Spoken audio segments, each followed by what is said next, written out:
वली ने नशे की हालत में गैर कुफू से निकाह कर दिया, तो अब इस निकाह का क्या हुक्म है?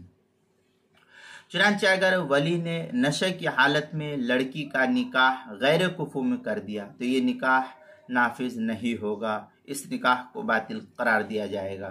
चुनांचे फतावा शाम में है वकदा लव कान सुकरान फज़व्वजहा मिन फासिकिन औ मिन शरीरिन, और फिर शामिया आगे है फतावा शामी में हत्ता लव ज़व्वजहा मिन फ़कीरिन औ ज़ी हरफा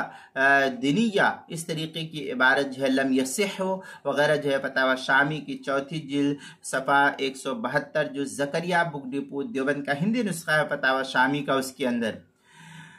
अद्दुरुल मुंतका उसकी पहली जिल्द सफ़ा 494, फतावा हिंदिया उसकी पहली जिल्द सफ़ा 294, अल-फ़िक़्हुल इस्लामी व अदिल्लतुहु उसकी 7वीं जिल्द सफ़ा 197, किताबुल मसाइल उसकी चौथी जिल्द सफ़ा 133 पर इसको नकल किया गया, वहाँ भी देख सकते हैं।